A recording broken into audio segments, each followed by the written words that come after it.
Halo semuanya, selamat datang di Belajar DevOps dan Cloud bareng Arya.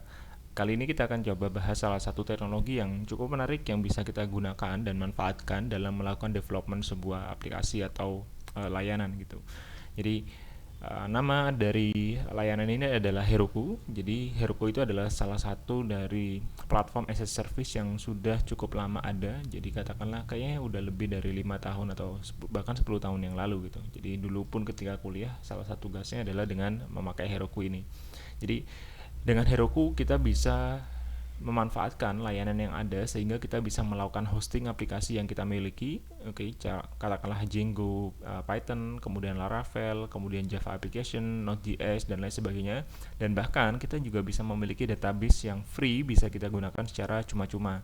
Jadi ini adalah salah satu hal yang menarik dari layanan Heroku ini. Tadi saya udah singgung bahwa si Heroku ini dia adalah platform as a service ya, dengan banyak bahasa yang sudah disupport seperti Node.js, Ruby, Java, PHP, Python, Go, Scala, Clojure dan lain sebagainya. Oke. Nah, apa sih platform as a service itu gitu? Jadi kalau misalkan kita lihat di diagram ini sebenarnya kita bisa bilang sesederhana ada paling nggak ada empat lah, ada on premise, ada infrastructure as a service, ada platform as a service, ada software as a service. Bayangkan kalau misalkan teman-teman perlu untuk mendeploy aplikasi di lokal teman-teman, maka teman-teman harus beli server, oke, kemudian colok koneksinya entah kabel atau wifi, kemudian teman-teman configure di sana, kemudian teman-teman setup untuk si storage dan lain sebagainya. Jadi untuk mendeploy aplikasi sampai aplikasi itu running, teman-teman harus melakukan pengadaan mulai dari punya alatnya, kemudian menghandle si networkingnya, menghandle si storage-nya dan lain sebagainya. Lalu ada cara yang lebih mudah, teman-teman bisa dengan menyewa virtual mesin di cloud provider, katakanlah di DigitalOcean, di GCP, di AWS dan lain sebagainya. Jadi teman-teman sudah siap, tinggal dikasih ini loh IP-nya, ini loh portnya, ini loh username dan password yang bisa dipakai untuk akses ke server itu dan teman-teman bisa deploy di sana. Nah, itu kalau misalkan ceritanya adalah infrastructure as a service. Nah, di sisi lain ada yang namanya platform as a service. Jadi, di platform as a service, teman-teman nggak perlu repot-repot untuk menghandle yang namanya OS-nya harus apa sih? Seperti yang ada di VM, ketika membuat VM kita harus pilih, kita mau OS apa gitu. Kemudian runtime-nya seperti apa, katakanlah teman-teman membuat sebuah aplikasi dengan PHP di Laravel gitu, teman-teman harus install dulu PHP-nya, PHP versi berapa, PHP versi 5K, PHP versi 7K dan seterusnya dan seterusnya. Nah, di platform as a service, teman-teman bisa langsung fokus ke bagian aplikasinya akan seperti apa dan datanya seperti apa. Nah, Heroku itu memberikan layanan ini, jadi teman-teman bisa melakukan hosting aplikasi teman-teman dan juga data teman-teman di Heroku. Jadi kita bisa membuat database secara gratis, kita bisa menghost aplikasi kita juga secara gratis. Oke, nah itu adalah pengantar tentang apa sih Heroku itu dan apa sih platform as a service yang mana Heroku adalah salah satu di dalamnya. Oke. Nah, untuk menggunakan Heroku, teman-teman hanya perlu untuk melakukan registrasi sederhana. Jadi teman-teman bisa melakukan sign up di sini dan ikuti petunjuk yang tersedia. Jadi isi aja first name, last name, emailnya. Oke, kemudian ada company name, role-nya apa, country apa, kemudian bahasa yang digunakan dari teman-teman apa. Ini bukan bahasa ini ya. Jadi nggak harus apa namanya, nggak harus satu. Kalau misalnya kita pilih Python di sini, apakah nanti bisa deploy Node.js dan Java, bisa gitu. Jadi ini hanya yang primary yang teman-teman paling familiar aja. Oke, dan create account. Nah, kebetulan saya udah punya account di sini dan kita akan langsung coba untuk take a look ke halaman ketika setelah login. Nah, jadi setelah login di sini nanti teman-teman akan lihat ada halaman dashboard yang menampilkan keseluruhan aplikasi yang sudah pernah kita buat. Oke. Jadi di sini ada aplikasinya seperti ini ya. Nah, selanjutnya kita juga bisa masuk ke halaman account. Nah, di halaman account ini ada salah satu menu yang cukup menarik, yaitu menu dari key. Oke. API key. Nah, API key ini yang kita bisa gunakan nanti ketika kita akan melakukan deployment aplikasi kita ke Heroku, baik secara manual ataupun dengan integrasi CI/CD tool seperti GitLab Pipeline ataupun Jenkins. Nah, oke. Kita akan coba untuk hands-on di kali ini, yaitu mendeploy sebuah aplikasi Node.js. Oke, sederhana. Jadi kita akan menjalankan sebuah aplikasi Node.js yang repositorinya kita juga udah bisa akses dari Heroku. Heroku sudah menyediakan repository yang kita bisa clone dan kita bisa coba. Nah, di tutorial yang disediakan oleh Heroku menggunakan Heroku client. Nah, kita nggak perlu pakai itu, kita bisa gunakan Git bash saja seperti biasa. Jadi selama teman-teman sudah install Git, itu nggak akan ada masalah. Jadi ini adalah repository yang digunakan oleh Heroku. Oke, pertama kita harus memulai dengan membuat sebuah aplikasi baru dengan klik new dan create new app, dan kita bisa berikan nama apapun. Katakanlah contoh aplikasi Node.js 1. Oke, regionnya teman-teman bisa pilih. Di sini by default aja kita pilih United States dan kita create app. Nah, setelah ini kita akan bisa lihat halaman detail dari contoh aplikasi Node.js 1, dan di sini ada tombol open app. Ketika kita klik, itu akan masuk ke halaman dari si aplikasinya, dan kita bisa lihat bahwa di sini halaman by defaultnya adalah halaman seperti ini. Jadi kalau misalkan teman-teman baru create aplikasi, seperti inilah default page-nya. Oke. Nah, setelah itu kita bisa lihat juga di sini detailnya ada banyak, ada deployment method dengan Heroku CLI atau dengan GitHub atau kontainer. Nah, kita akan coba dengan Git base saja. Jadi kita hanya nggak perlu install Heroku CLI, kita hanya perlu untuk menggunakan Git tools. Oke. Nah, ini halaman pertama untuk di deployment. Ada juga halaman overview. Ini untuk kita lihat kita mau pakai add-ons apa aja. Add-ons itu seperti tambahan apa sih yang kita mau taruhkan di aplikasi kita. Oke. Lalu ada resources. Nah, di resources ini yang tadi add-on ya. Katakanlah kita mau menambahkan database untuk aplikasi kita. Nah, kita bisa gunakan layanan yang ada di Heroku dan itu pun gratis. Kita coba untuk cari Postgres gitu. Jadi ada yang namanya Heroku Postgres dan ini bisa kita gunakan secara gratis. Oke, walaupun di sini ada bilang submit order form, ya kita tinggal klik aja karena sebenarnya di sini gratis dan kita bisa gunakan database ini untuk keperluan development kita. Oke, dan kita bisa lihat, kita bisa klik di sini untuk melihat detailnya seperti apa. Oke.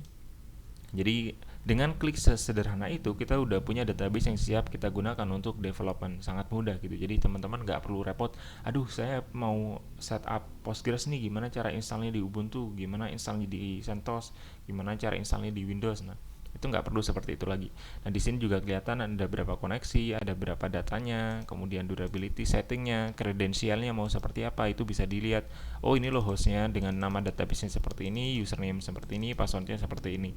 Jadi teman-teman bisa gunakan database ini untuk melakukan development dari aplikasi teman-teman. Oke. Nah, itu untuk yang pertama. Lalu kita bisa lihat juga di metrik. Oke, lalu kita juga bisa lihat di activity. Ini adalah aktivitas yang kita lakukan terhadap aplikasi kita, mulai dari kita membuat aplikasi, kemudian kita menambahkan database. Oke, ini yang tadi ya, yang si Postgres-nya. Lalu ada akses, ini kalau misalkan teman-teman ingin bekerja bareng kelompok, jadi bisa menambahkan kolaborator. Jadi katakanlah kalian punya satu atau lebih tim dan mau kerja bareng untuk deploy di sini, kita bisa gunakan juga.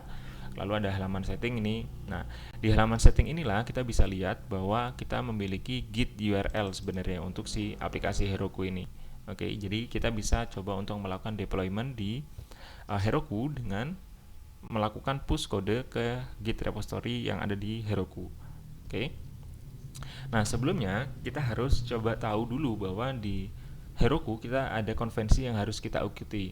Jadi di GitLab di GitHub dari Heroku di repository ini kita bisa lihat ada satu file yang harus kita miliki, yaitu adalah file proc-file. Nah, file proc-file ini adalah file mandatory yang harus kita buat ketika kita membuat sebuah aplikasi Heroku, yang mana profile ini sebenarnya mendefinisikan ketika kita ingin menjalankan sebuah aplikasi di Heroku, komen apa sih yang harus dijalankan oleh Heroku gitu, karena Heroku nggak akan tahu apa sih harus dijalankan komennya sehingga aplikasi ini bisa start gitu. Karena kebetulan kita menggunakan Node.js dengan repository default dari Heroku, kita bisa gunakan npm start untuk menjalankan si aplikasinya. Dengan demikian nanti Heroku akan tahu, oke, untuk menjalankan aplikasi ini saya perlu menjalankan npm start dan nanti saya bisa untuk menjalankan si aplikasinya sehingga user bisa akses si aplikasinya. Seperti itu. Oke, kita udah tahu cara untuk membuat aplikasi, kita udah tahu cara untuk menambahkan database, kita udah tahu kalau misalkan di halaman account sini kita punya API key. Nah, sekarang saya akan tunjukkan gimana caranya kalau misalkan kita ingin untuk melakukan push kode ke Heroku. Oke, kita coba untuk masuk ke konsol sekarang. Oke, kita masuk ke konsol. Ini adalah repository yang sudah saya buat sebelumnya dengan mengklon repository yang ada di Heroku tadi. Oke, jadi tinggal git spasi clone spasi URL dari repository-nya. Nah, selanjutnya yang bisa kita lakukan adalah setelah tadi kita memiliki informasi Heroku git URL yang ada di halaman setting, maka kita bisa tambahkan.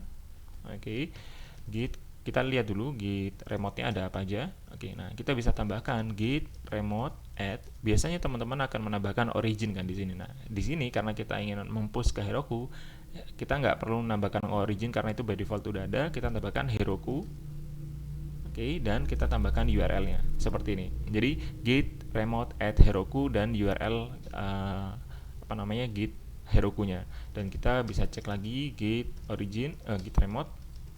Nanti kita bisa lihat ada Heroku dan origin. Oke, saya mau tunjukkan ini ada filenya. Jadi ini adalah file umum yang ada di sana. Ada profile, ada test.js dan seterusnya. Nah, ini ada file. Nah, yang belum ada adalah di Heroku. Oke, di repository Heroku itu belum ada file sama sekali karena kita baru menambahkan repository Heroku di lokal kita. Jadi yang bisa kita lakukan, kita bisa juga git log min3 gitu untuk mengetahui sebenarnya commit apa aja sih yang udah ada di repository ini. Jadi sebenarnya udah ada commit ya. Nah, kita bisa tambahkan kode yang ada di lokal kita ke Heroku dengan perintah git push, bukan origin karena kita ingin mempush ke Heroku. Jadi kita tuliskan Heroku master karena kita sedang ada di branch master. Kita coba lihat dulu ya git branch. Oke, di main kita coba untuk git check out dulu main b untuk membuat branch baru namanya master. Oke, dan selanjutnya kita bisa git push origin Heroku master seperti ini dan kita enter. Oke, kita tunggu beberapa saat. Nah, nanti ketika diperlukan untuk kredensial seperti username dan password, teman-teman bisa menggunakan username-nya berupa Heroku dan passwordnya adalah menggunakan API key yang ada di halaman account teman-teman gitu. Jadi itu yang bisa teman-teman gunakan. Kita coba lagi koneksinya seperti oke. Username-nya Heroku seperti ini dan untuk passwordnya itu yang ada di halaman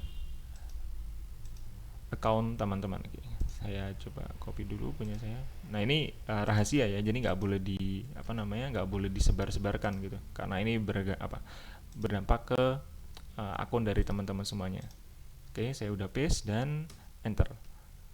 Nah, terlihat ya bahwa proses push-nya itu sukses. Nah, di sini terlihat ada proses yang berjalan setelah saya melakukan push kode. Jadi ada building source, ada creating environment, lalu install binaries dan seterusnya. Ada build succeed dan compressing. Nah, ini sukses dan kita bisa lihat. Nah, di sini ada keterangan profile declares type web. Jadi memang karena kita bilang bahwa kita menggunakan Node.js dan ada profile yang sudah kita definisikan. Oke.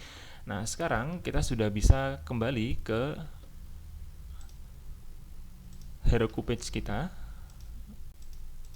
Oke. Dan kita coba untuk masuk ke halaman aplikasi dan kita lihat di bagian activity.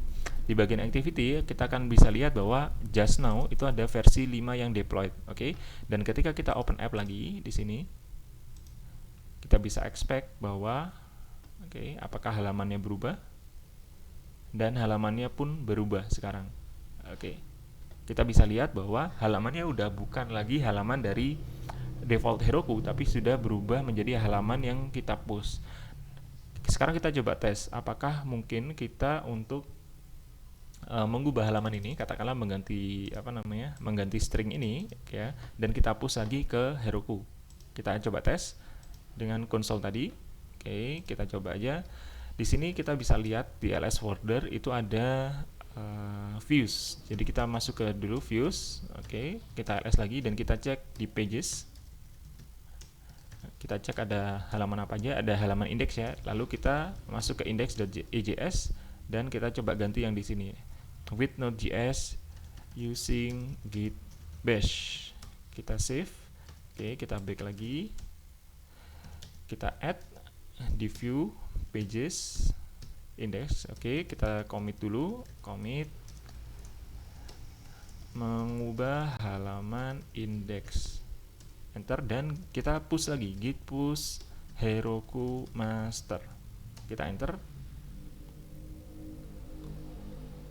Oke, ini koneksinya agak bermasalah, kita balik lagi. Untuk push kita bisa gunakan Heroku untuk username-nya, dan passwordnya adalah yang ada di dalam halaman account setting. Oke, kita paste lagi, kita enter. Oke, ini proses buildingnya sedang berjalan lagi, dan nanti kita bisa lihat dengan melakukan reloading, oke, apakah proses ini berhasil. Oke, deployed on Heroku, dan kita tutup konsol dan kita coba untuk masuk lagi ke halaman activity. Nah, di sini kelihatan ya ada versi 6 yang terdeploy di just now, dan kita coba open app lagi untuk memastikan apakah perubahannya itu ada gitu di aplikasi kita, di contoh aplikasi js1.heroku.app. Nah, using git bash. Jadi teman-teman sampai dengan akhir tutorial ini, teman-teman udah bisa nih untuk melakukan hosting aplikasi teman-teman secara gratis dan mudah, hanya menggunakan push kode ke Heroku repository, oke, dengan bermodal git bash aja. Jadi nggak perlu install aplikasi macam-macam, dan teman-teman udah bisa mendeploy aplikasi dengan gratis dengan menggunakan layanan platform as a service. Kalau misalkan teman-teman ada pertanyaan atau ada kesulitan, silahkan tuliskan di komentar, dan jangan lupa kalau misalkan teman-teman merasa tutorial ini bermanfaat, untuk like dan subscribe ke channel ini, dan juga share video ini agar teman-teman yang lain juga bisa mendapatkan manfaatnya. Sekian dulu untuk video kali ini. Kalau ada kesalahan, mohon maaf, dan silahkan tuliskan di komentar untuk feedbacknya, dan sampai jumpa di video selanjutnya. Salam.